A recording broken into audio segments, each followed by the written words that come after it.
alaikum and good afternoon. I really appreciate all of you for coming despite the current political situation. Today we are doing this panel discussion. This is about abnormal uterine bleeding and heavy menstrual bleeding. We will have 5 cases and we'll discuss with our panelists so that it can clear your ambiguities and misconception surrounding this. Okay, first I will give you a brief overview and scope of the problem.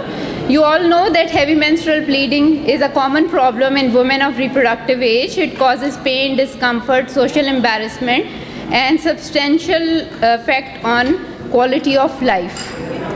50% of Pakistani population and women health is lowest in Pakistan, even not matched to the neighboring South Asian countries.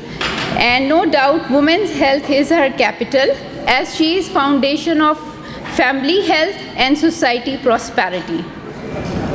The global prevalence of abnormal uterine bleeding is around 9 to 14%, and it increases to 24% in 36 to 45 years of age.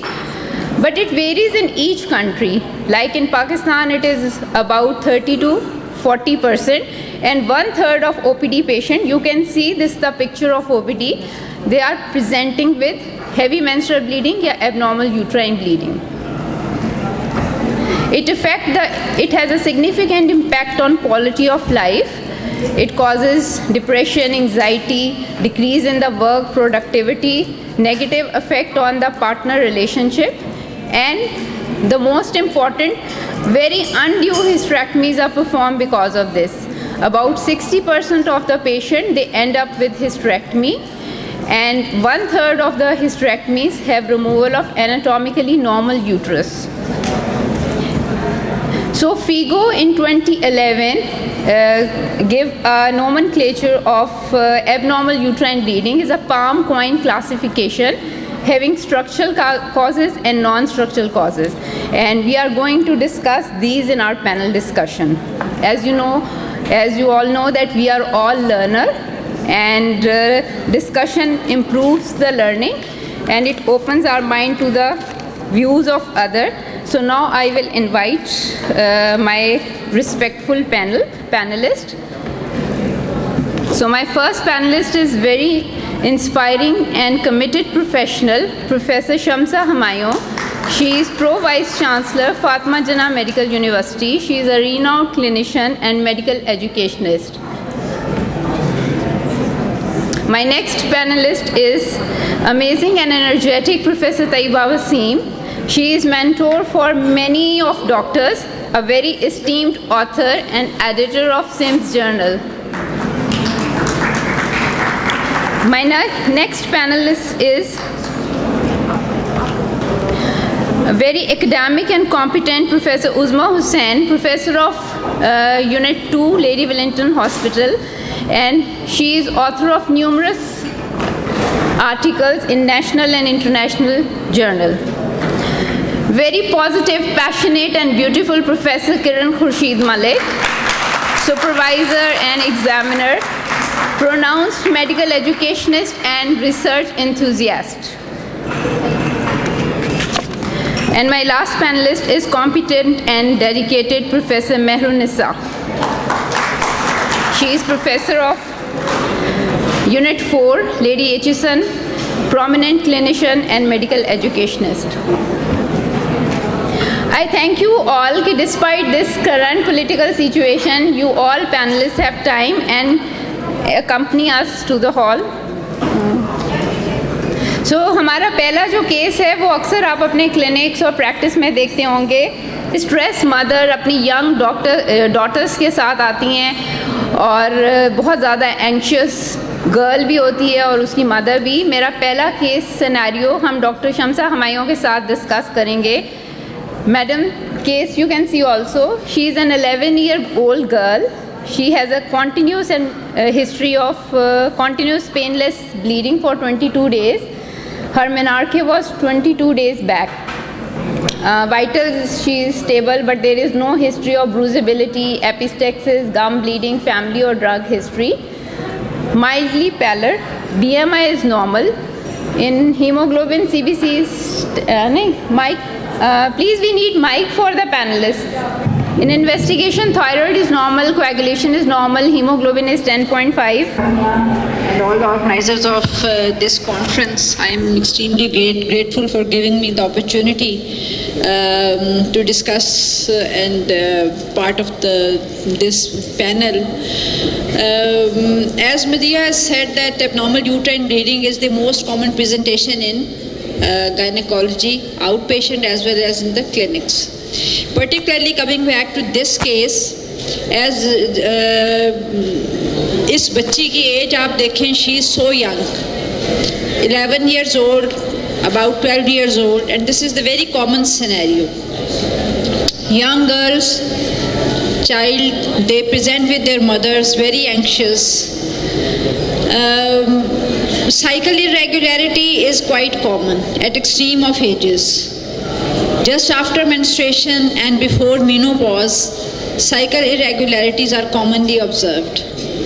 इस case के अंदर भी, as hypothalamic pituitary ovarian axis is taking its action and before it matures, because hypothalamic pituitary ovarian axis is always there, it is not a new thing, but it is due to under the control of nature, it is just not working. The hypothalamic hormones, which should be in the pulsatile manner, it is in the straight manner. It is secreted during the childhood. Once a girl is obtaining menarche, the pulsatile release of hypothalamic luteinizing hormone, releasing hormone, it starts. And since the cycles are anovulatory, and before the maturation of hypothalamic pituitary ovarian axis is complete, the cycles can be erratic, the cycles can be irregular. So, as Professor Farhat has said, TLC is here, that you should consult the parents, the mother as well as child, that this is a temporary phase and it will pass. Hence, a reassurance is needed, and then a little bit of hormonal support with the form of जैसे हम प्रोगायलेटोन दे देते हैं. So simple hormone for a couple of months will solve the issue. 21 days के लिए आप दे दें, then she will have the normal period. So the idea is to give rest to the hypothalamic pituitary ovarian axis. Once you give rest, then cycle, it kicks off, it kick starts again. And then most of the time the cycles become regular and this problem will be solved. Thank you. Thank you, Madam. Madam, is there any role of tranexamic acid and symptomatic treatment before going to hormone? Because she is bleeding for 22 days. So tranexamic acid most of the time does not have any role. Agar periods के अंदर heavy bleeding हो रही है, then tranexamic acid, yes, you can give it to decrease the amount of blood loss. Otherwise, for the cycle regularity, you need to reassure, and if it does not work and they are really in distress that the child is bleeding for so many days, then most of the time hormones are needed. Thank you, Madam. So to sum up case 1, Madam clearly shows that reassurance and follow-up followed by hormonal treatment if it is needed. So our next case is to Rusma Hussain. She is a 28-year-old lawyer having a section 4 months back. Her antenatal and postnatal period was uneventful, but she is bleeding since then and she is soaking 1 pad per day. She is also breastfeeding and don't want to take daily medicine. On examination, pallor is little positive. Investigation, hemoglobin is 9.8. Scan, uterus is 9 into 5 into 4 centimeter. So what's your impression, Madam, and how will you manage? And many congratulations congratulations to the FAMILYCON, Dr. Aisha, my very dear friend, and also to the Mia Tariq. They're so well organized and attendance is really good. So, जब attendance अच्छी होती है तो बात करने को भी दिल करता है. The scenario is basically it is about, you can say it is an ovulatory cycle. Diagnosis का an ovulatory cycles है because up to the 6 months patient is lactating or non-lactating. There is a high levels of the prolactins. She is lactating or not lactating up to the 6 months post-delivery, either cesarean section or the vaginal delivery. She have the high levels of the prolactin that causes the anovulatory cycles. These anovulatory cycles, they ends up like this as bleeding, spotting off and on and continues. सबसे पहले आपने इस scenario में you have to rule out the obesity. अगर वो rule out होगी तो अपने thyroid को rule out करना है. If she is not hypothyroidism or euthyroid, the diagnosis is really very clear that is due to the high levels of the prolactin. तो आप इसकी ट्रीटमेंट क्या करनी है? मेन तो ये है ना कि what is the treatment after the even a 4 to 6 months. तो इसकी ट्रीटमेंट नंबर 1 यही होती है कि एनोवुलेटरी साइकिल्स हैं, there is no progesterone. यही होता है ना एनोवुलेटरी साइकिल्स में, you have to give the progesterone. Simple as that. इसमें आप डाइड्रोजेस्ट्रॉन भी दे सकते हैं for the 2 weeks from that of day 12 to the day 26, 2 weeks के लिए देना है for the next 2 to 3 cycles. If you don't agree or the patient doesn't like it, that you can give the progestogens, जिसमें प्राइमुलेट इसलिए हम ज़्यादातर नहीं देते because it's a very strong androgenic effects. आप माइक्रोनाइज प्रोजेस्ट्रॉन दीजिए, very nice 100 microgram सुबह शाम for 1 month to 2 months because they don't even affect the lactations. But if it is more than 6 months for the delivery, then you can even choose the oral contraceptive pills. 6 माह से पहले oral contraceptive pills को हमने इसलिए use नहीं करना कि उसमें estrogen होते हैं that causes the decrease in the amount of the breastfeeding milk. तो आपने progestogen पे रहना है. Most of the time these are due to the anovulatory. So your treatment of choice will be that of a rule out the hypothyroidism. Then you chooses the type of the progestogens. उसमें number 1 आपके आ जाते हैं,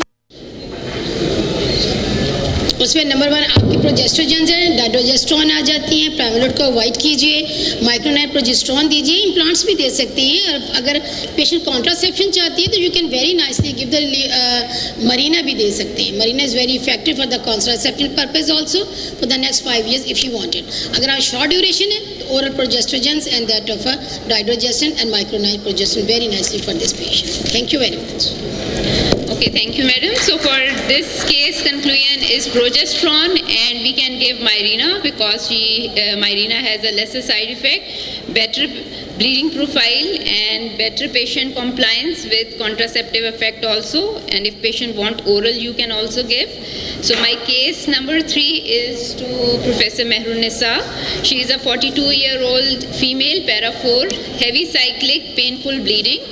Cycles are 7 to 8, 18 to 23 per day with hemoglobin of 9 gram%, and papal biopsy shows secretory endometrium. So what's your impression and how will you manage, madam, and is there any role of add-back therapy with GnRH analog?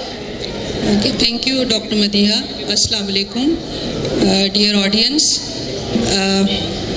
I'm thankful to organizers of FAMILYCON, Mia Tariq Sahib and his team, and my dean, Professor Dr. Aisha Malik, for inviting me and providing me an opportunity to speak on this forum. Looking at this scenario, I would like to explain that a lot of general practitioners are sitting over here. Although in the front 2 rows we can see the consultant, the professors, the specialists, but at the back a lot of general practitioners are sitting, and I would like to explain this in a simple language for the community which is dealing most of the population in routine life, our general practitioner. This 42 years old multiparous patient, she is para 4. She presented with these 2 complaints, heavy cyclical bleeding that we call menorrhagia and painful bleeding. Painful mean dysmenorrhea, what we call scientifically. So with these 2 problems, the diagnosis that comes in our mind are fibroids, adenomyosis and endometriosis, pelvic inflammatory disease, and intrauterine contraceptive devices.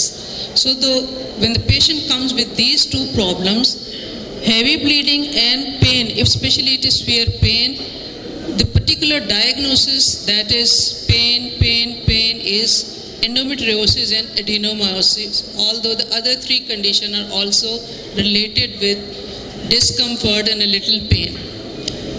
Here on general physical examination and then bimanual pelvic examination, again you have typical finding. You may or may not have ultrasound facility available. So when you do bimanual examination, the uterus is globular and it is uniformly enlarged. It is described as 6 to 8, maybe 8 to 10, but never more than 12 weeks. It is within the pelvis and it is tender. It is tender. And then you can see hemoglobin is 9, means a lot of bleeding for the last 1 year. So she is anemic. She must be having problem in